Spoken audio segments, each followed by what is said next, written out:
Oh my gosh, you guys, guess what? What? It's Kat's birthday! What? Woohoo! Yeah! I'm getting older.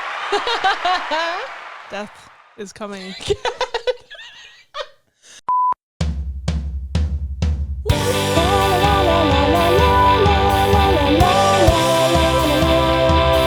it's Kat's fucking birthday!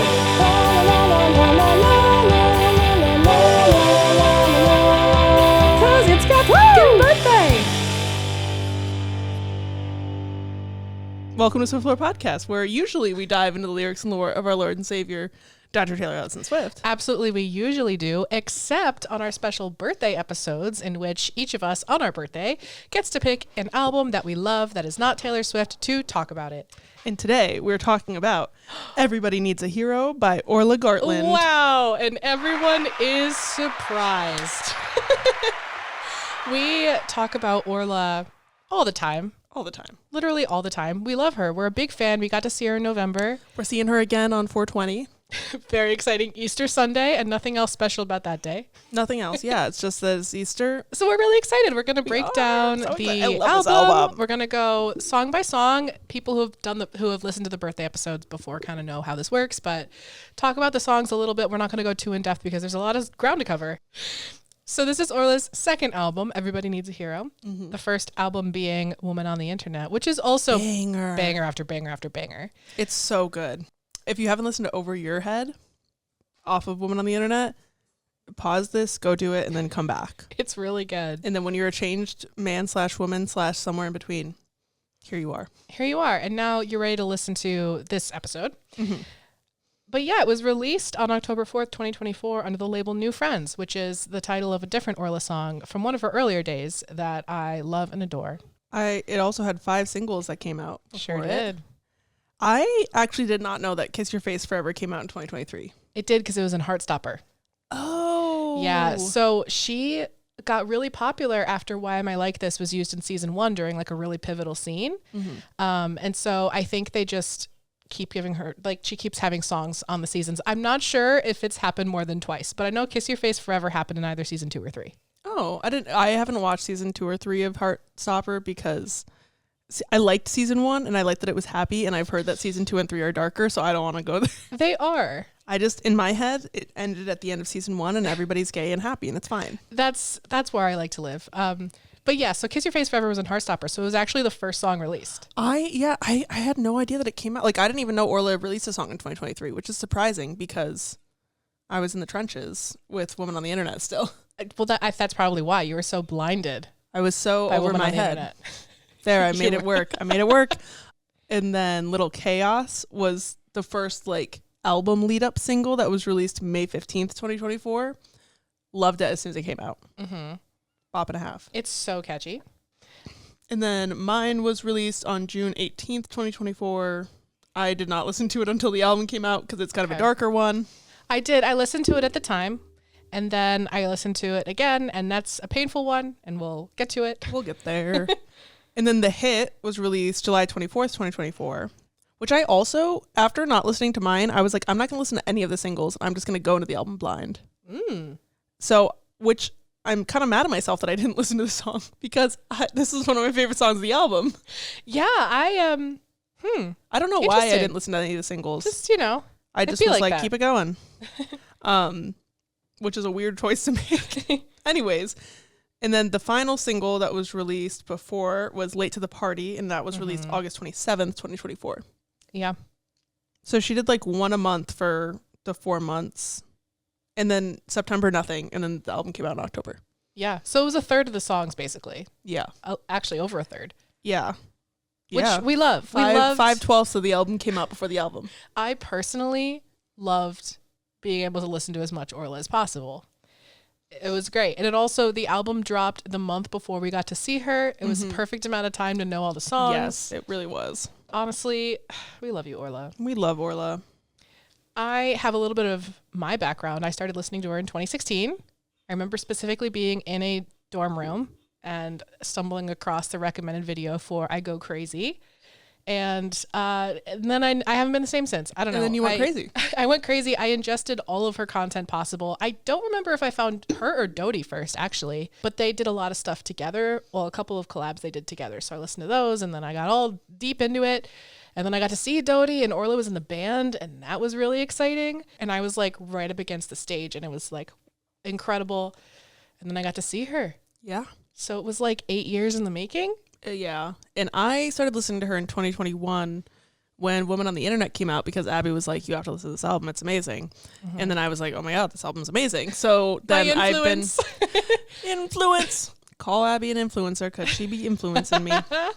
I scream Orla just to the void. It's such a great debut album. Mm-hmm. I think I've told this story before. My mother, so my mom knows that I like Taylor Swift. She heard that once. And then for my first vinyl she ever gifted me when I got my record player was a Kelly Clarkson vinyl, because she got the two confused, right? That's my mother. Yet I told her one time that I really like Orla Gartland, and that stuck. That has been in her head since. She said, I know my future daughter-in-law's name. It was like, for Christmas, everything was Orla themed. Even things that were like clearly, she got me this coloring book that comes back. She got me this coloring book that was like the official Orla Gartland coloring book. And I looked at it and I'm like, some of these pictures aren't even her. That's wild. And it's also impossible to color. Yeah, it literally was like somebody took images off of her like MySpace and like other social media platforms and then just made them like line drawings in some sort of software. Like there was no human effort put into this. Right. So you could not color it. So I just sort of had it. I didn't know what to do with it. And then when we saw her in November, I brought it with me because I'm like, well, maybe she can sign it if I end up meeting her for whatever reason. I want to be prepared. And that's when I ended up passing it down the line, because we got there hours early. Mm-hmm. Passing it down the line, a bunch of people wrote in it. And then I gave it to her drummer, Sarah. And I'm like, can you give this to Orla, please? I was kind of annoying about it, but I just really wanted her to get it because there were some really amazing, just heartfelt messages in there from fans who had been waiting for hours in line with us. Mm-hmm. So I hope she got it. But that's my story of that coloring book. I'm glad I found a new home. And I told my mom, I said, Mom, I hope you don't mind that I re-gifted your gift to me. But if it helps, I gave it to Orla. And my mom was like, oh my God. Lost her mind. I love that. Sharon loves you too, Orla Gartland. My mom also likes you. I don't want my mom to feel left out. Moms, they love Orla. You know. The cohesion on this album, incredible. And I bet that part of that is because Orla wrote or co-wrote and co-produced every single song on the album. Makes sense. There's 3 songs that she solo wrote on the album. Both Can Be True, Simple, and Mine. Okay. Have no co-writers. The rest of them have 1 or 2 co-writers. And then producers. She's a producer on every single one, and most of them have at least one other. Very cool. Overall, themes of the album: love, codependency, being in your 20s. Yes. And also, I think, like, one of the biggest themes is control over your own life and your relationships, and how trying to control everything doesn't work. Mm-hmm.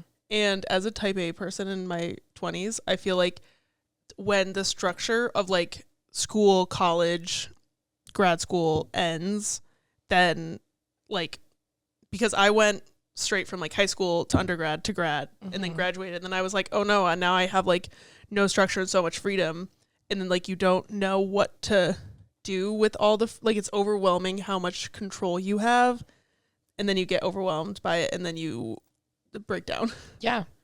And I feel like this album, it's giving that. This album is literally, it's perfect for our current age. It really is. Which makes sense because Orla's like a little bit older than us. Yeah, yeah. Are we ready now for song by song? I'm ready for it.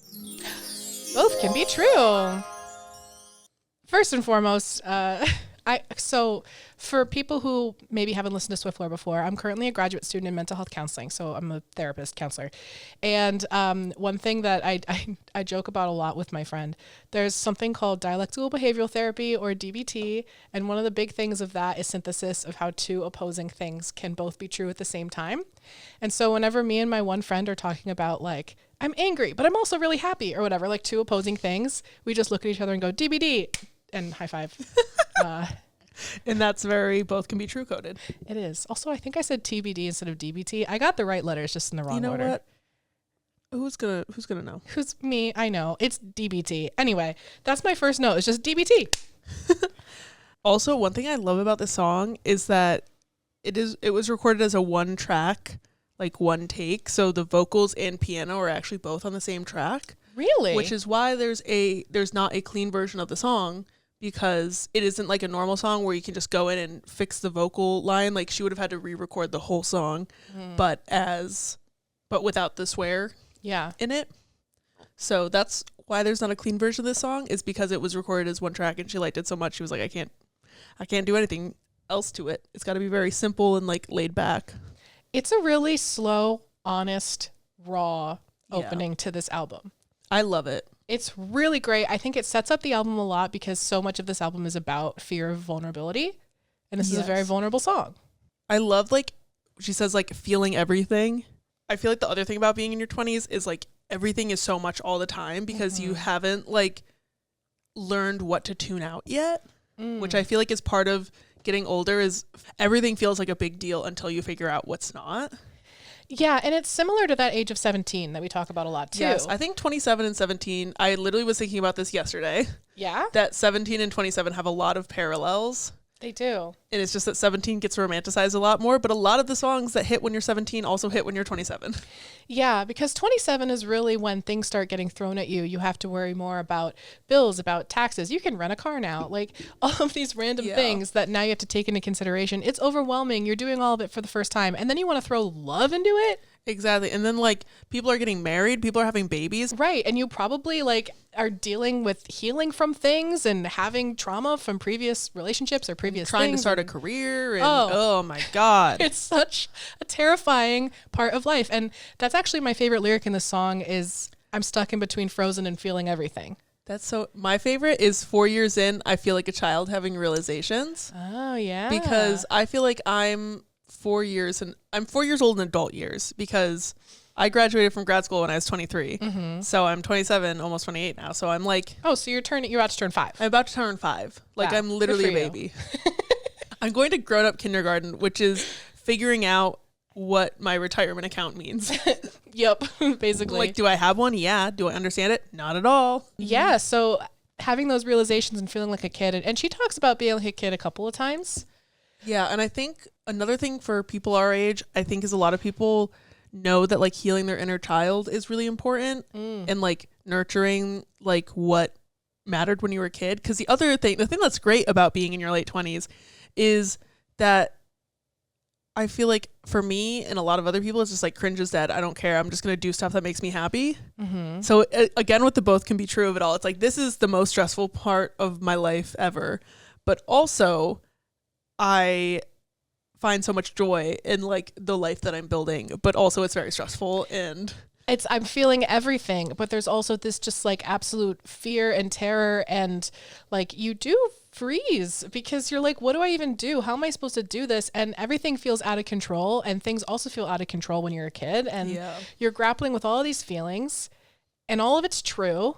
Yeah, being stressed doesn't mean that you can't be happy, but being happy doesn't mean that you're not stressed. And then it's like, especially, like, you throw in grief or trauma or anything into the mix, and it's just like, ooh, yeah, that's a spicy 27.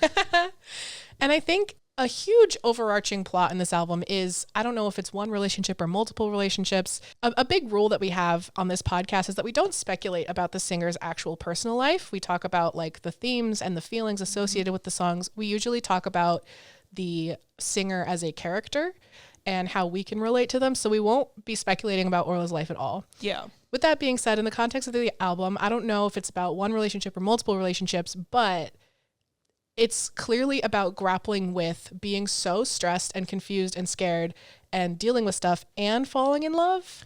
And like realizing that you're falling in love in an unhealthy-ish way because you're becoming so codependent, and you know that it's not right, but you don't know how to not fall in love in that way.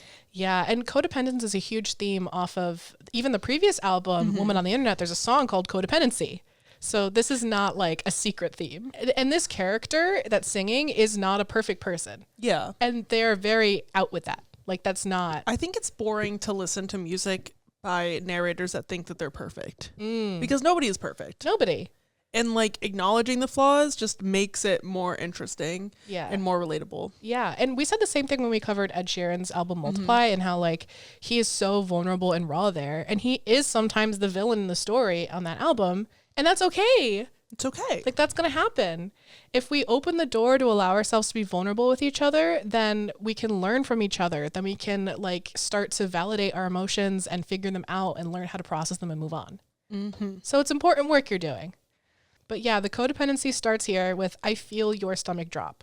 You're in a certain mood. I soak it up. So she's already saying that we're connected. And I think it's really interesting how she depicts codependency throughout this album. And I love it. Yeah. Sound of Letting Go. This one's a banger. Orla said, I heard the let them theory and I agree. This one is the sound is literally so cool. It's so good. It's so funky. The like drum sound is so cool, and like just the way that like the backup vocals get like louder and softer, and just like it hits. So good. So good. This is one of my favorites. This is one of my favorites on the album. Yeah. I really never looked at or thought about the lyrics of the song at all, because the sound, like, it's literally the sound of letting go, right? And when I was listening to it, I'm like, yeah, this is exactly the sound of letting go. And then I just didn't pay attention to any of the lyrics, because I also don't understand lyrics unless I read them. Fair. I love the line in the chorus that I can't change you, can't change me, can't change anything. Yes. I think that's like the thesis of the song. It is. It's very common, I think, to date someone and want to change them, and not in a like malicious, like, oh, you'd look better blonde kind of a way, but more in a like, I can see a better version of you that you could try to like do this thing and your life would be better. Like, you complain about this thing, if you do this, like, you'll be happier or whatever. And like, it's very natural to want that with like any sort of relationship, romantic or not. But like, that's not how it works. Right. And then she feels powerless about the fact that she can't change them for the better.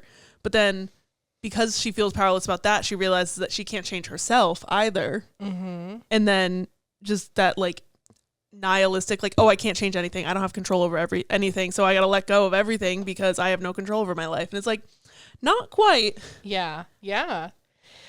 Yes. It's very much similar to the Decide album that we covered last year by Joe. He has a song called Change as well, about like, why try, because people never change. I mean, that's a different song that says that's that. Runner, but the whole album is about change. Can people change? Are they capable? And this song is kind of like that too. And that lyric, it's interesting because the lyric is, I can't change you, comma, can't change me, comma, can't change anything. I have always heard it as, I can't change, you can't change, we can't change anything. Always. Which is wild that's not. I like that a lot. I like that it also sounds like that. And it's a completely different meaning. Yeah. Yeah, I just feel like that's a very relatable feeling. I also really like later in the song, she talks about like trying to play God and controlling her partner. And I think it's interesting that she like identifies this behavior, and instead of immediately trying to stop, she's like, how do you feel about that? Or what do you think about that? Like, she wants to know if she can keep doing it because she doesn't want to stop, because it's scary to give up control and to give up on trying to change things. She's just like, so how do you feel about that? Yeah, it is. It feels mad trying the same damn thing over and over. Take my hand, you know I'm your girl. That phrase, I'm your girl, comes back later, so put a pin in it. But also just like, the definition of insanity being doing the same thing and expecting the same result. And she's like, I know I feel crappy, but I'm doing it. I'm doing it. I can't change you. Can't change me. I also think it's really interesting that she's talking about how she can't change herself while also saying like, have I turned into a monster? Like acknowledging that she has changed, but she feels out of control of that change, which I think is also very late 20s coded. Yeah. There's also a Dodie song called Monster. It's a banger too. Just putting that out there. I also really like the lyric, paint a picture in your mind of us in a cage, then take it away. Also because the melody of then take it away, it's so good. And then also she talks about painting portrait. Does she talk about painting another song, or is that the song that I'm just thinking of? now I'm not anything, just a painting that's meant to blend into the wall. Yes. Is in Who Am I? Yeah. Which Who Am I think is like the thesis song of the album, which we'll get Really? to. Okay. I have thoughts, obviously. Yeah. Of course I have thoughts. I always have. I be having thoughts. We have them. Little Chaos. Whoop. This one is fun. This song is so fun. This one is so fun. It sounds so fun. It's fun to sing. It's so catchy. It's so good. I also love that she went from a song talking about how she feels like she has no control over anything and she wants to control like the entire world and she can't, to just like a song of just like, can you make all my decisions for me? It's like to her, letting go is letting go of everything. Yes. It's not selectively letting go. It's just full release floating into the void. Yes. So this song to me is so Fleabag core. And I know you've never seen the show and you will never see the show. I know but I can appreciate it. You can appreciate it. And the people who have seen it, especially season 2, I know that as soon as I said that, your ears perked up. Thank you. You're my people. So Fleabag's character is... I feel like she would listen to this album and just adore it, right? But there is a self-hatred in this song that is like really subtle, but also just like constantly always there. Yeah. And she feels like she can't live her own life without causing destruction and like bringing chaos. So she just wants to relinquish it, as you said. So there's a part in Fleabag season 2 where there's a monologue. I won't read the entire thing. And because she performs it so well, just find it on YouTube. She says, I want someone to tell me what to wear in the morning. No, I want someone to tell me what to wear every morning. I want someone to tell me what to eat, what to like, what to hate, what to rage about, what to listen to, what band to like, what to buy tickets for, what to joke about, what not to joke about. I want someone to tell me what to believe in, who to vote for, who to love, and how to tell them. I just think I want someone to tell me how to live my life because so far I think I've been getting it wrong. And like... That's so real. That's this song. That is the song. So I love Fleabag season 2. It's so good. But I just couldn't stop thinking about that when listening to this. Yeah. I love the bridge of this song. The like, if you really want me, take me as I am. And like the whole song is just her talking like about her flaws and stuff. She's like, I know who I am. And if you want me, this is who I am. Like we already, as previously established, I can't change you. You can't change me. Like, this is who I am. It definitely feels like a coping mechanism to me. Some people put all of their quote unquote flaws or whatever on the table out there forefront. They're like, if you can handle this, then you can handle the rest of me and that's fine. Like the stuff that I really am hiding, quote unquote. Yeah. And that's a coping tactic. So I think she's saying like, here's who I am. If you want me, take it. Yeah. I'm just going to trauma dump on the first date. And if that's cool, then we're in it. But she's still hiding by doing that. Yeah. She's still not being quite real. Because even though there's a vulnerability to it, if you don't know someone as well, if they aren't like part of your life and you're kind of like giving them this information, then like if they ghost you after the first date, then it's like, okay, whatever, I saw them once. Right. Whereas if you get to know somebody and then you are emotionally invested and then you tell them, then things are worse. Exactly. Or could be worse. They don't have to be. It could go fine, but also it could not. Yeah. Also, I struggle showing just how much I really love you. You can thank my mom for that, and then she's going to hate that. In Orla's Ask Me Anything on Reddit, I had a full government name. It's called AMA, but that stands for Ask Me Anything. And one of the questions was, what did your mom think of that lyric? Apparently she was chill with it. So that's fair enough. Good. It's kind of like how with Pink Pony Club, like Chapel's parents, there was like videos of before she blew up last year, like her parents at the side of like the little tiny stage and her mom's like singing and dancing along to Pink Pony Club. And it's like, yeah. Because these songs, it's art. Exactly. Like it's probably not all point by point accurate. Like, and that's not the point of it. Yeah. I think that, cause I know sometimes when I'm writing music, I like exaggerate how I'm feeling. Sometimes it's exactly how I'm feeling, and sometimes I'm like, this is a bit much, but it hits. Right. Or it just works in the song, or she thinks it sounds clever. I mean, I think it was Phoebe Bridgers who had a song where she just dropped like a random bird in there for no reason. It was like I don't remember what the lyric was. And everyone was like, what's the symbolism of this bird? And she was like, I don't know. It just sounded cool. And I feel like sometimes it just sounds cool. Sometimes it just sounds cool. You ready for the next one? I'm ready. Backseat Driver. This is me when anyone else is driving. Cat is the worst. I'm so bad at it. And I've been trying to be better about it, which usually just means that I drive.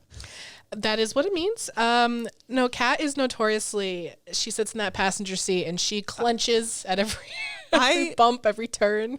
Listen. It's fine. We've accepted it and it's okay. It's fine. And, you know, sometimes you just got to say, shut up, backseat driver. Sometimes you do.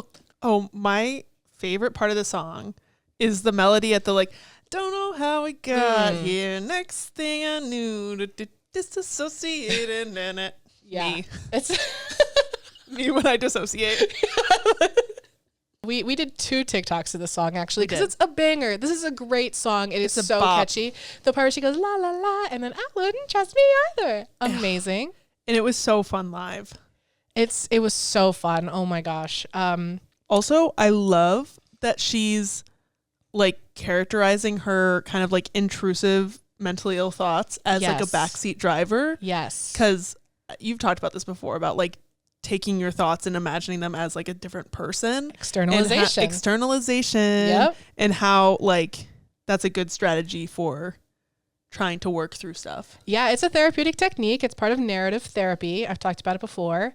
And basically, if you turn your thoughts, if there's like a common theme among them, and you make them a literal character in your life, and it's easier to separate that from you and then almost like have an outside perspective on it. Because our brains are mean to us. Yeah. They're so mean to us. And sometimes you just want to say, oh my God, shut up.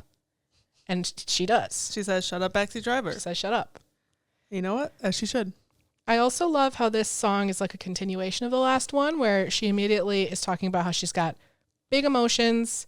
No one likes an angry girl. No one likes a liar. It's a part of it is like that trope of the hysterical woman and how women aren't allowed to have emotions. However, in this case, she's got the emotions. Yeah. And she's freely expressing those emotions. And she's like, I don't care if you like me. Right. So the goal is to find a balance. Yeah. Between frozen and feeling everything. And I feel like this whole album is going between those 2 extremes. Yeah. Which it's, if you listen to it like beat by beat, song by song, it goes up and down so much. Yeah. It's kind of like exhausting. Like you go on this journey with her. Yeah. I've never even thought about that. And I do listen to this album in order pretty much every time I listen. But yeah, it's a good one. And also you're just like, whoa, I'm up here. Whoa, I'm down here. But that's like the whole point. And I think that when you're listening to this album and you're really invested in it, you're experiencing the emotions with her almost in like a quote unquote codependent way. So like when she's happy, you're happy. When she's sad, you're sad. I never even thought about it in that meta way, but that holy shit. Damn. Yeah, that's so. I love how upbeat and fun this song is, and like I wouldn't trust me either. It's so fun. La, la, la. That's kind of how it feels to be mentally ill sometimes, because you're just like, yeah, I'm mentally ill, woohoo! Like, and you're just like, I'm working on it. You gotta cope with humor sometimes, and also like the fact that she's talking about like trying to think differently and like saying, "Shut up, backseat driver!" Like this has gone too far, and acknowledging that in the past she would have just like gone 90 miles an hour straight into a wall. Yeah. And now she's trying to not do that. Yes. But it's the only way she knows. Exactly. And she knows that that's like, if she keeps going the way that she has in the past, she's going to hit a wall and she's going to hit it hard and fast.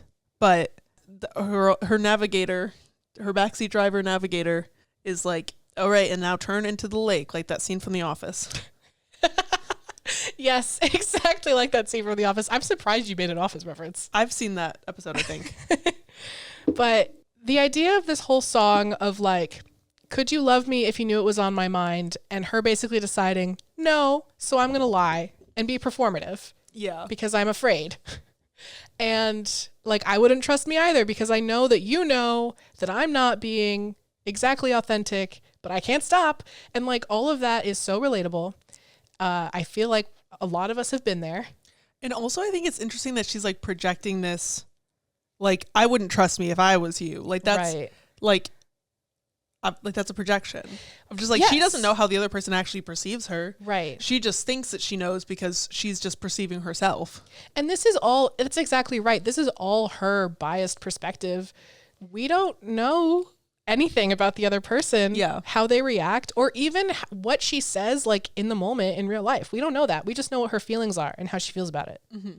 So it's a very like, it's almost an unreliable narrator. Like we Yeah. don't know what this relationship is like at all. We don't. But she's spiraling. Yeah. She continues to spiral. Yeah, we know what that's like. Ready for the next one? I'm ready. The hit. Codependency Final Boss. She has a song called Codependency on Woman on the Internet, but this song is like the sequel to Codependency. It is. It's like the slow ballad younger sister. Exactly. Uh-huh. You're so powerful. Okay. I love how we both had the two same first bullet points. So, okay, fine. One time we were listening to this song and the first line is "You're so powerful," and I said "You're so powerful" because It's because the second verse starts with "It's so typical." It's so typical. And you just did a little mishmash. I did. But then it worked because then we got Orla Gartland. Yeah, well, You're so powerful, Orla Gartland. because I said something wrong a little bit, which means that Kat, my best friend, is going to make fun of me for it forever. Obviously. I'm but a woman. And so then she was like, well, where'd the P go? And then we switched the T for a P in Orla Gartland to get Garpland. And that was a whole thing. Now we're here. Now Don't know how we got here. No, we know. Next thing I know, we were disassociated and got in control. Garp. I didn't mean to say it that deep. That just came out like that. So fitting. Okay, so the hit. This song, if you've read my book, Daisy Plucked, available everywhere now, very deeply the two main characters coded, Daisy and Hannah, because like the idea of feeling all of your partner's pain really hits when you're trying to solve your ex's murder and getting yourself in danger for it. You know what? It is Daisy and Hannah coded. It's so Daisy and Hannah I don't coded. know. You've probably pointed that out to me before. I Wow. did as soon as the album came out. I went, this is Daisy and Hannah song. Wow, it really is. This line of "you can make me feel numb, you can make me feel everything." So in the first song, I feel frozen and I feel everything. And this one is like, you're making me feel those things. Mm-hmm. Now that person might not actually be making her. No one can force you to have an emotion. Yeah. But this is her relationship, right? Like this other person is able to have such a strong influence on her that her emotions go up and down with theirs. Mm-hmm. Like you feel the punch and You get the punch and I feel the hit. yeah. You get the cut, I feel the sting. Yeah. She It's wants burn to alive take or burn on, that bridge. Yeah, she wants to take on that pain so badly because she's like, I can't bear to see you in pain, so I'm just going to take it all on for you. But then she's also like, I'm burning alive, feeling all of your emotions and all of my emotions. Like, so it's burn alive or burn that bridge. Exactly. I think it's really common when you're an empathetic person to feel like for your partner. And obviously you want to have empathy for other people, but like there is a point, obviously the song has surpassed it, where like it's not healthy to feel things for other people like all the time. Mm-hmm. Because then also it can turn into like your partner's upset and that upsets you, and then suddenly they're comforting you instead of trying to soothe themselves. Yeah. Because like they're getting punched and she's like, oh my God, it feels like I got punched. And it's like, okay, well, you don't need an ice pack, you know? Right. She doesn't share with her partner because she's worried that she'll be overloading them with her problems. And then I saw this TikTok like a week ago that kind of like blew my mind. And it was about like the idea of like building community and like building your village, and how like the hardest part of building a village it's like easy to help other people, but to ask for help is really difficult. But that's where like the true like community building comes, is when you're able to be vulnerable enough to ask for help. And I think it kind of ties back to what you were saying with Lil Chaos, of her like feigned vulnerability of like picking and choosing the things that she wants to share, because she's like, this will make it seem like I'm being open and honest even though I'm not. And like this song is like, it's burn alive or burn the bridge. She's completely burning out her own emotional state by trying to like feel everything for this other person. Right. and she like the only options for her are feel everything or feel nothing. Yeah. There was no in between. To completely disintegrate herself or for the relationship to disintegrate, and she can't bear to see the relationship disintegrate, so she's going to choose to just take on as much pain as possible. Mood. Yeah, it's painful. I have always thought of this song as friends, probably because in the bridge she says friends. But I always saw it as a friend thing because I want to validate the fact that there are some friendships that can get like this too. Oh, absolutely. You can have really close friendships that fall into this territory. Also, though, the music and the melody of this song, the melody of the second verse. Kat loves that second verse. Oh, it's so good.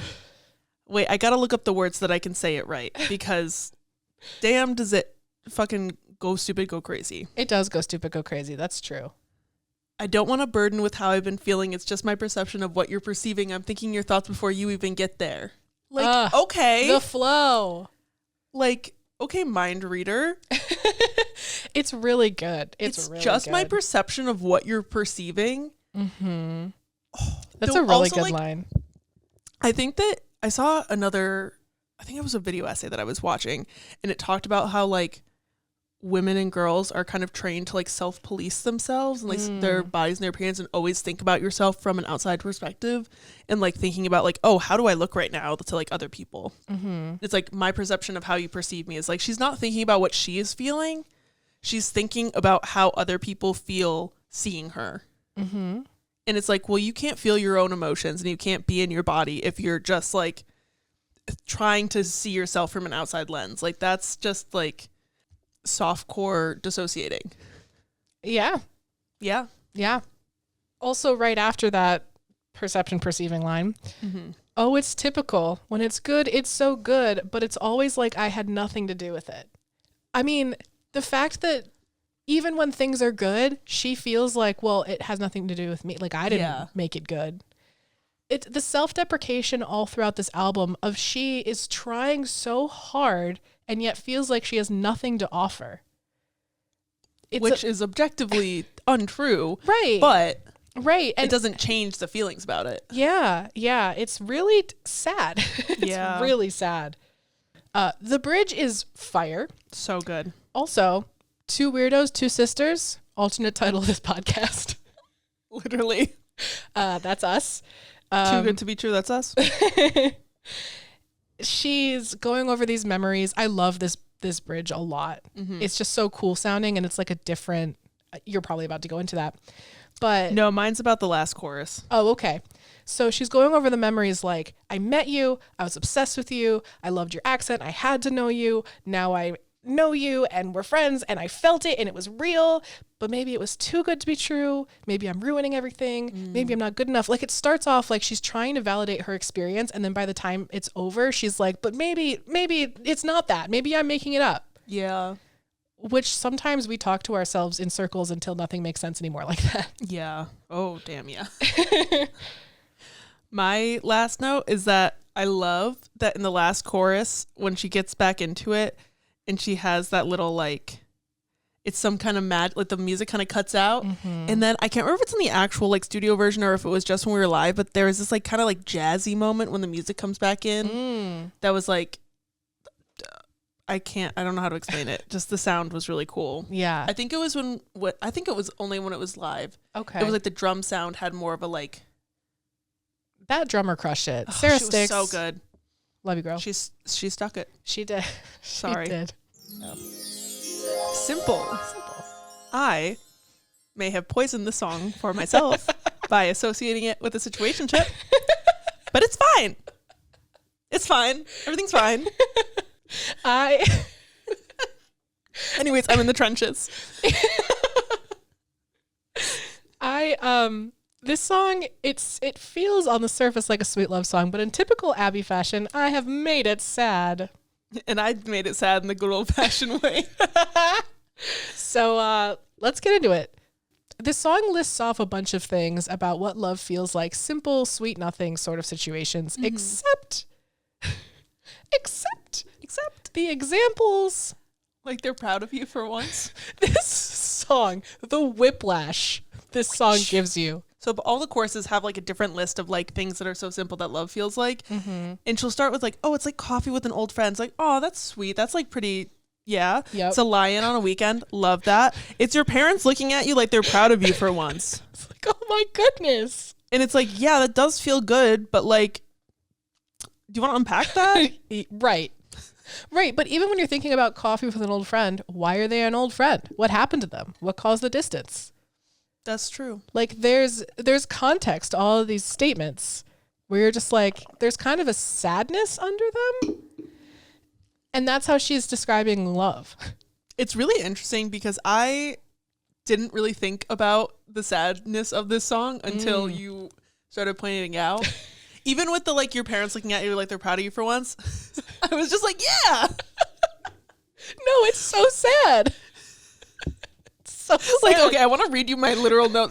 This is such a cute little love song about how love isn't about big sweeping romantic gestures and dramatic moments. It's about the mundane magic, the little moments of yes, would rather be doing literally nothing with you than something with anyone else. Yes. That's what I got out of the song. And you're just like, so you're Trump. And that's why one of us is a therapist and one of us is a writer. Is not. Yes. One of us causes therapy, maybe. Oh my goodness. Yeah, it's this song is layered with the same insecurities that's in all the rest of the songs. She starts off saying, I want to stay in and eat yogurt on the couch with you, which by the way, I just love how specific that is. But then she says, when I'm 40, will I feel this way?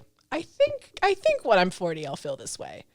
Like she's pretty sure she wants to feel this way until she's 40. She doesn't actually know though. Yeah, but I also think it's very sweet. She's like, I want to talk about a scary future with you. Like I want to do these scary things. But and also until doing this, I thought that there's a line that someone said love's a mystery in there, right? I thought it was misery. Oh. And I still was like, what a happy song. Just for some point of view of why I'm an optimist, it's because I ignore bad. And sometimes that's optimism. Oh my goodness. Well, I'm gonna plug the classic movie Aquamarine with our Queen JoJo, because it's like magic when I'm with you. And in Aquamarine, they say love is the closest thing we have to magic. And this is the second time she's mentioned magic. She just mentioned it in the hit. I love the bridge, which also she doesn't do like a last chorus. It's just like bridge into outro. I love the like, trust me, babe, don't look down. You're just going to freak yourself out. Like that idea of like, we're going to have the scary conversation and let's just not think about it, even though that's what we're doing, because we're going to freak ourselves out if we try to think too far in the future. See, but here's where it gets intense. She earlier said, I wouldn't trust me either. So she's saying, trust me, don't look down. Like everything's going to be okay. But she wouldn't trust herself. Yeah. Trust me, don't trust me. Because she doesn't really feel like she doesn't know for sure that everything's going to be okay. Do you think this is actually just a reference to the iconic 303? Don't trust me. Sorry. I don't know. Orla, speak up. Let us know. But that idea of you'll only freak yourself out. Everything is fine. Like she's assuring them there's no problems. This is all magic. But that's not really what love is. And she's trying to describe what love is this whole song. But it's clear that she doesn't really know. Yeah. Who does? Really, who knows? It's a mystery.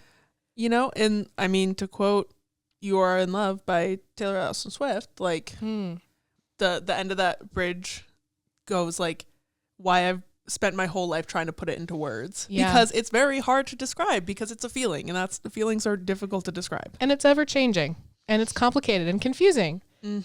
Also, she says, I don't know what I'm on about, but I'm your girl. And she also says, I'm your girl in Little Chaos. Yeah.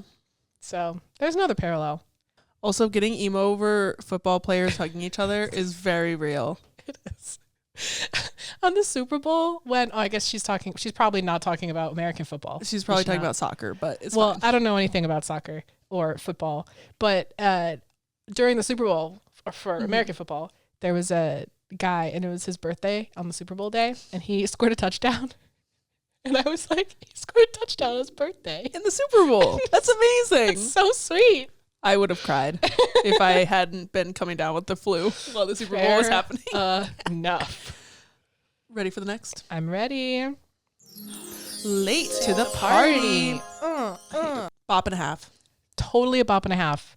I have never wanted to do a little stompy stomp more than when she goes, like I want to stomp. I want to jump and stomp in a puddle. That's what I want to do. Puddle stomping song. It is. Also, who is Declan McKenna? Don't know. Oh, he sings, you probably know at least one of his songs. He has a song, Brazil, that's pretty popular, and You Better Believe is one that I really like of his. So you probably know Brazil. But probably.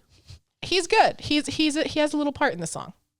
This song is also just like, not necessarily intrusive thoughts, but just her obsessing over his exes, or her exes, sorry, or whoever exes. Yeah.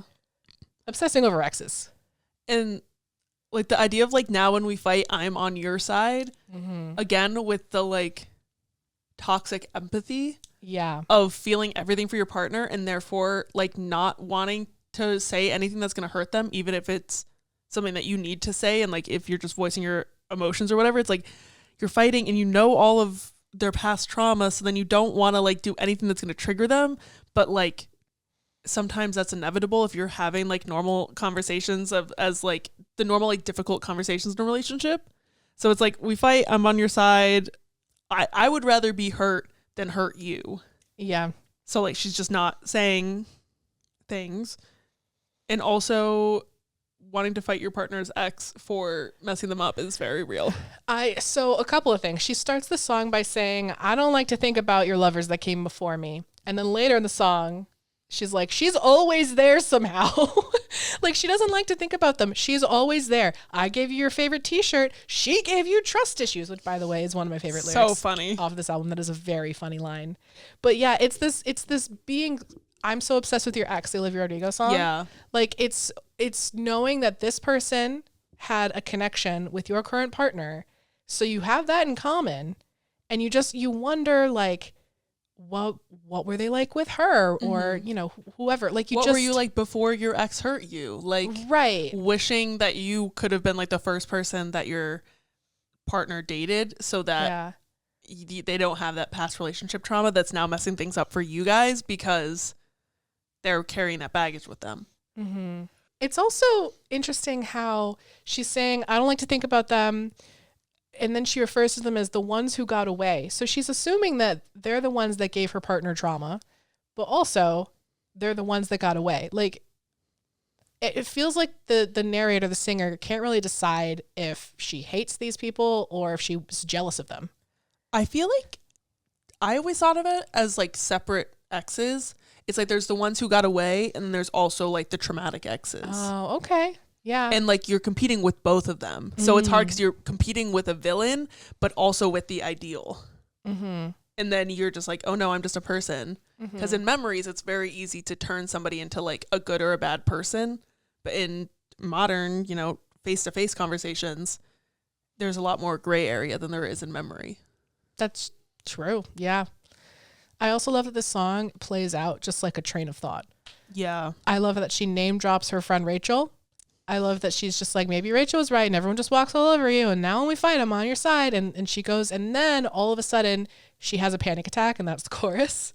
She's like, the room is spinning around me. I'm clinging to the car seat. Car seats are typically used for children. So she's feeling like a kid again. Mm-hmm. She's saying, I'm late to the party. I showed up late. I'm meeting a version of you that has already been influenced by all these other people. Mm-hmm. And now I have to like fill their shoes. I have to make up for that. Yeah. And it's like, this whole worry is like, it's real. And also at the same time, like, she doesn't have to worry about this. Yeah. Because like if somebody is dating you, then they are choosing to date you. Mm-hmm. So like they're choosing you despite anybody from their past. Yeah. And I think it's really so natural to have these feelings and get worked up about them. But at the same time, it's like, like that's a previous relationship, you're the current one. Exactly. You won. The line, I want to give her my thanks for the damage she's done, is really an interesting line because it could be sarcastic. It could be genuine. Like, thank you for giving my partner flaws so that I'm not alone in having them. I always thought of it as sarcastic. Yeah. But I do think it's interesting to think of it as a like, now I'm not the only flawed one in this relationship. Yeah. The bridge is Declan McKenna. It's very simple, but he's basically talking about the game Pass the Parcel, which she then references afterwards. Pass the Parcel can be played a bunch of different ways, but basically he's saying like, you have this parcel, and the parcel seems to be like trauma or trust issues or a problem. You have it, or maybe it's the relationship. You have it, you pass it on, you don't want it. Now someone else has it, now you want it. And it's just this confusing like triangle of things and parcels and problems. 3 words away. Ooh. Sitting on the sofa, it's the same shit every night, is very interesting when you compare it to simple. Yep. I just want to eat yogurt on the couch with you. Yeah. Never mind. Fuck that. Yeah. Two songs later. She's like, actually, we ate a lot of yogurt. I'm yogurted out. I'm couched out. My butt hurts. She's like, I could be anywhere right now, and I'm here doing the same thing every night. Mm-hmm. It's so interesting how this spins the same concept, but now it's negative. Yeah. Because I think also when you have relationship issues, the way that she has like stated throughout this album, then when you get comfortable, it feels really scary. Mm-hmm. And it's like, oh no, I'm too comfortable. And now I know that if I wanted to self-sabotage, I could do it in 3 words or less. Yep. Yeah, this song is a meltdown. This is like she has the urge to just destroy this good thing that she has. She said, I heard the Backseat Driver intrusive thoughts, and now they're in the passenger seat. Oh no. Yep, they're reaching for the wheel. Oh, like gosh. You know the Shel Silverstein poem of like, help, I'm getting eaten by a boa constrictor. Oh yeah. Oh gee, it's up to my knee. Yes. Oh heck, it's up to my neck. Yes. It's Orla Gartland's intrusive thoughts creeping towards her throughout this album. That's so right. Something so interesting about this song is that Kat and I both thought that those 3 words were I love you. Like, because when people talk about those 3 words, it's usually I love you. Mm-hmm. And on the AMA, I distinctly remember reading Orla say that those 3 words could mean anything from I kissed him to I'm leaving you. And I was like, whoa, what?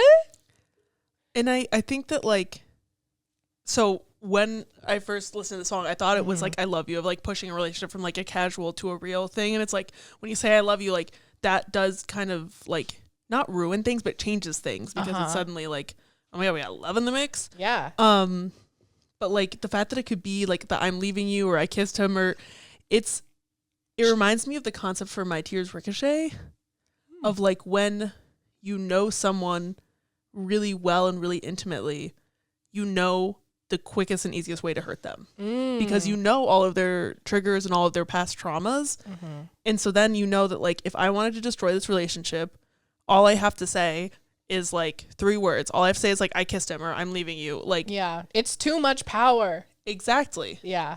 The devils that you know raise worse hell than a stranger. Exactly. Yeah. It's, and then like the way that the last chorus goes from ruining your life, and then she adds like ruining my own damn life, because she knows that if she does like this dramatic like 3-word breakup moment, it's going to ruin her life too, because her and her partner's lives are very intertwined, because she got codependency issues. Yeah. And ruining their life would mean ruining hers, because she would feel everything that she's doing to this other person. So yeah. A couple other lines that I thought were really cool was her saying, tell me all about it, babe, and take another bite. She mentions bite somewhere else on the album. Don't remember which. But I thought it was interesting looking at it from an Adam and Eve perspective of her wanting to lure this person into, like, take another bite of the apple. Interesting. Yeah. Or it's just, it feels very much like her luring this person in and knowing that she could very easily just, like, rip the rug out from under them. Yeah. Because they will do what she says. But also her wanting them to take another bite could mean like a bite out of her. Like, like continue to destroy me. It's like there's so much destruction going on. It also could be like a goading them into fight, like bite me kind of a thing. Oh. Yeah, could be. And it also could relate back to Simple, because it's like take another bite sitting on the sofa. It's the same shit every night. Again, she's sick of yogurt. Switch it up. No more yogurt. No more yogurt. Also, I'm looking at the lyrics on Spotify. I'm going back and forth between my notes and the lyrics because I just want to add more stuff. And the it's too much power is all caps. All caps, yep. I love that. Because, yes, it is too much power. She also mentions being perfect in this song, which she says in Codependency, as well as Sound of Letting Go. This idea of perfection, which doesn't exist in human beings. Yes. But you want to always seem perfect. Some people have a very strong desire to seem perfect. Yeah. But you're not. So there's a whole... And pretending to be perfect is boring. Like, and I love, there's another line, like, what a pretty privilege, babe, to be in love and bored. And it makes me think of The Way I Loved You by Taylor. And that idea of, like, when a relationship gets too comfortable and you're just like, oh, this isn't, like, interesting anymore because it's just, like, very comfortable and boring. And she went from, I just want to stay in and get high with you, like, everything's so simple with you, to, I don't want to do the same shit every night. Yeah. Like, it can go from comfortable to constricting very quickly. Like a boa. Like a boa constrictor. Oh, heck, it's up to my neck. I also really love the melody for It's a Feeling in the Background. It's so good. It's just so catchy. From absolute, like, oh god, Ruining your life. I'm freaking out. Like, she's fucking ruining my life. She's freaking out because she knows she has the capacity to hurt someone. But also, if she's freaking out about that, then that means she really cares about the person enough to be freaking out about it. So that's something. And because she's like realizing that you, like, despite her best efforts, her partner feels the same about her. Yeah. That she feels about them. Right. In the sense of, like, caring about them and maybe, like, a little bit of the codependency moment. So now she's realizing, like, oh, if I try to self-sabotage, that will hurt you too. Oh no. Right. I can't destroy my life without also destroying your life. Right. So she's freaking out. Mood. Those 3 words could also be I'm freaking out. I'm freaking out. But yeah. You ready? I'm ready. Kiss your face forever. Yeah. The opening of this song, this was the first song she played in her was. set. And opening the set with, as always, I'm freaking out, is so fucking perfect. But also the fact that that's how the last song ends into this one. Yeah. Is very cool. Yeah. She's like, I'm freaking out. So, as always, I am freaking out. Just so like, you know where we are. Me walking into the hangout, like, as always, guys, I'm freaking out. Right. This song grew on me. I liked it. It's a bop. But I've started to really enjoy it, especially like, let's play a game of emotional monopoly. That's my favorite line in the song. Great song. I love the idea that, like, when you're in a monogamous relationship, you're slowly becoming, like, you're taking over someone, I'm doing air quotes, taking over someone's life, and, like, they're kind of taking over yours too. I don't know, like, the idea of, like, framing it as a game of Monopoly, because it's just, like, slowly, like, if you're winning, like, you are taking, like, that's, if you're winning in a relationship, like, your lives are just becoming more intertwined. Like, that's how it works.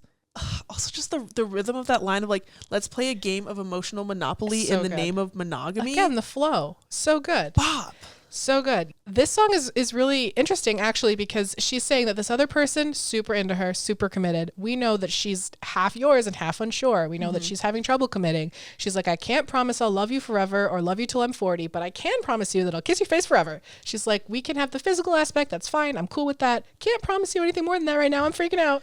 I also think it's really interesting, the bridge, and it feels like she's berating herself. Like, come on, coward, commit, come on. Like, and she's, like, berating herself for not committing to this person that she likes or loves because of her own, like, commitment issues and their commitment issues.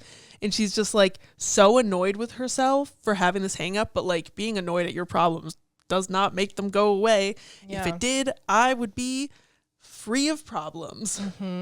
She called herself a loser, which, like, again, that. the self-deprecation comes in where she's like, I just commit. What is your problem? Exactly. I feel like this song is a, like, cutesy mask on 3 Words Away. Oh, yeah.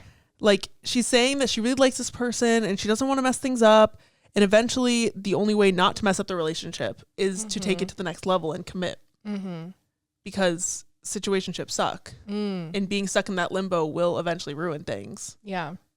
This album complements really well to Dodie's Build a Problem, because that album has a lot to do with, like, I just keep thinking so much that I create problems that weren't even there in the first place. Mood. And that I feel like that's happening here a lot. Also, she goes up the octave at the end with "Kiss Your Face Forever." It's so good. So good. Oh my gosh. Okay, vocals. Okay, vocals. Who am I? All right. I think that this song is the heart of the album Okay. because she talks about changing in a relationship. She talks about like losing herself in this relationship. If I'm your everything, who am I? And like that's really what the root of this problem is that she wants to be in this relationship and she knows that it's not healthy to feel everything that her partner feels, because when you dedicate so much of yourself to a relationship, you lose who you are. Mm-hmm.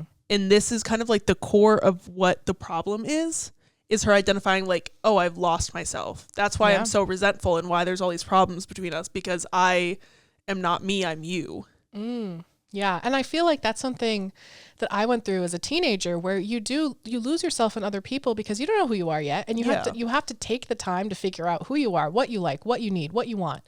And it takes time. A lot of stuff. It's a lot. It's a spicy meatball. It's a spicy meatball.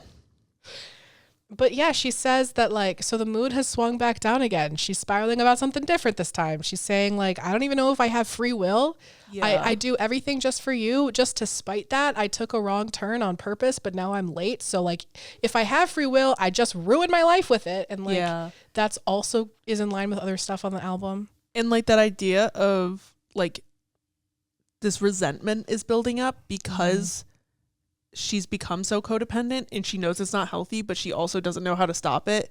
And then she hates it, but hating herself because she has now enmeshed herself so closely with the other person that hating herself becomes also hating them a little bit. Yeah. Camera's dead, but we're going to keep yapping on. We don't worry, guys. We'll persevere. If I'm your everything, who am I is such a like poignant question. Oh, it's amazing. It's so good. Because it's just like, it's natural in a relationship to not have there be like an equal balance all the time. Like sometimes it's 50-50 and sometimes it's like 30-70 and sometimes it's 90-10. And like that's normal that it's constantly shifting. But if one person is always putting way more into the relationship than the other person, then like it's not, that's not a good dynamic. Yeah. In the long term. If it's constantly like, because there might be like a 6-month period where one person is really burned out and the other person's doing more. But then the next 6 months, it might be more even. The next 6 months after that, it switches. Like that's like balance is what makes a relationship work. And it's like when you spend all of your time catering to your partner, then you don't have any time to cater to yourself and your own, like, you know, you can't pour from an empty vessel kind of an idea. And like the lines after that, like, trying to be everything, can't be your rock and your lover and your mom. And I've tried. Now I'm not anything. Yeah. Because then when you try to separate yourself, you realize that there's no part of yourself that you have not let be colored by this relationship with another person, which, you know, love changes you and that's normal. But like thinking that you're just a painting that's meant to blend in with the wall. Oof. Yeah, oof. That's pretty brutal. And in the last chorus, when she changes it from the painting line to just a silhouette of the person I was. Just an outline. Damn. And also earlier in the song, she judges her own wants and desires because she says like, you can't be my responsibility. What if I want someone to take care of me? And then she immediately says, that's a bleak thought. That's horrible. I can't believe I said that out loud. That's an inside thought. That's not an inside thought. It's okay to need someone, which ties into the last song, which we'll get into soon. Mm-hmm. But just like the fact that she's judging her own wants and needs because she's so used to just being what another person needs from her. Yeah. It's hard. And also like the idea of like a painting that's meant to blend into a wall is like such an interesting way to perceive yourself. Not only do I blend in with my environment and not have anything defining about me, that's what I'm meant to do. Like I'm not meant to be, you know, like a framed portrait on a wall. Like I'm paint that blends into the wall. Yeah. I am a canvas that is painted the same color as the wall, and you hang me up and you lose me immediately. Yeah. And then there's that line, when you get sad, I find it all consuming. So can you just not get sad? Like, can you do this one thing for me? Can you just never be upset ever? That'd be really cool for me. And then that would mean that you wouldn't have any needs that I feel like I need to fulfill. And then we'll be fine. Exactly. Which like isn't how it works. Yeah. I think like overall this song is just about how when you're a people pleaser, it will come back to bite you in the ass because you're not yourself. You're what you think somebody else wants. And even if they don't actually want that, you've convinced yourself that that's what they want. And then you feel resentful over like who you're becoming because you feel like you're doing it for them, even if they never asked you to change. Yeah. Yeah. And then at the end, she's saying like, I'm making a fool out of myself. I'm trying to be your savior. I'm trying to make you laugh by dancing around. And I'm just so tired. I'm just so tired of trying. And you can feel that in this song. And it's sad. It is. That's why I feel like it's the thesis of the album, because it's just like, it's the raw, honest view of herself and what she's been trying to hide kind of this throughout the album and like what she sprinkled in. This is like the direct, like, yeah, who am I? I don't know. If I'm your everything, if I keep losing myself in every relationship I'm in, who am I? Yeah. And I feel like she's gone through so many emotions and so many stages of grief in this album. And I feel like this song is a breakdown that leaves her exposed and vulnerable enough to get into the next song. Like, I feel like she can't get to the next song until she just gets to this place where she's like, I'm tired. I have nothing left. This song is like, in Little Chaos, she's saying like, oh, here's all my problems, here's all my traumas, tee-hee.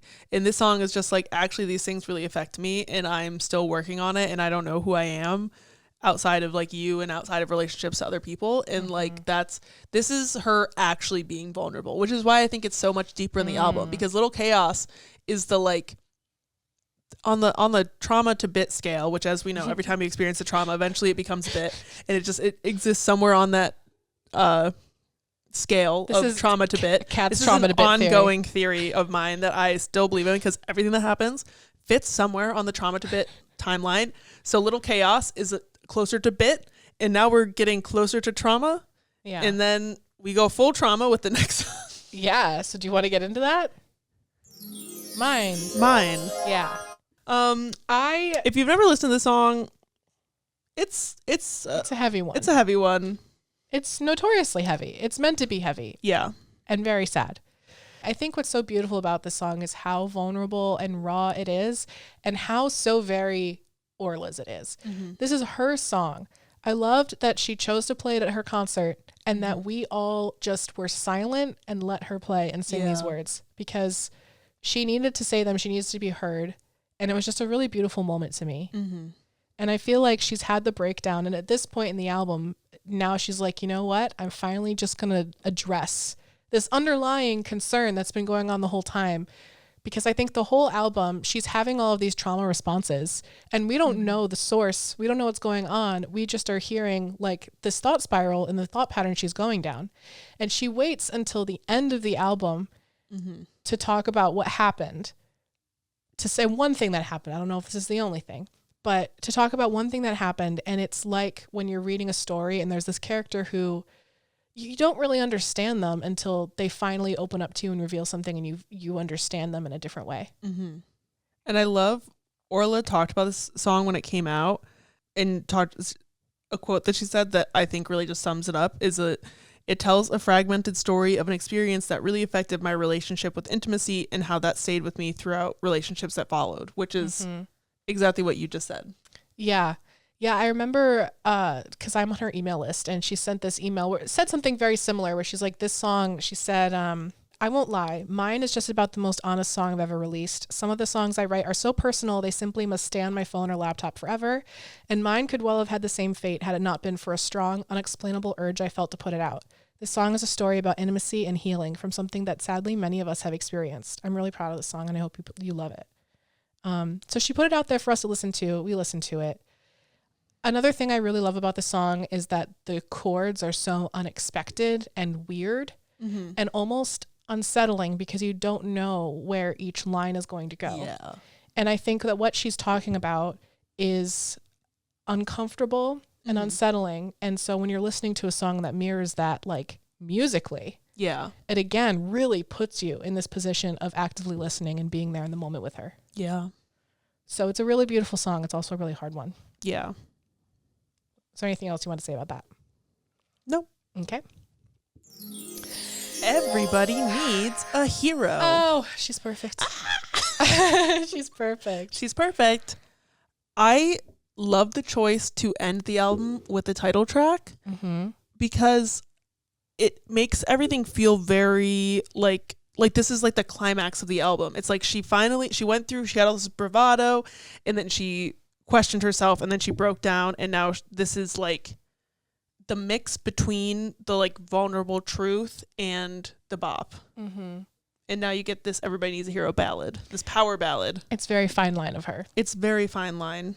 It's so good. This song, the first time I heard it, it just bowled me right over. Oh my goodness. The idea of her saying, I wrote the lyric down, "No woman can be an island, but I can sure as hell try." And then I'd like to make an announcement. I'm not as tough as I look. And this idea of her saying that she's been putting on a brave face and putting on a front and trying so hard, but she's not. Like, she needs help. Yeah. She needs support, just like everyone else. Exactly. And like, this song is about that moment when you finally let yourself be supported by the people you love, because it's really hard to depend on other people. And it's really hard to be vulnerable with other people. So needing a hero and like admitting that you need somebody to help you is very difficult, but you know, she got there.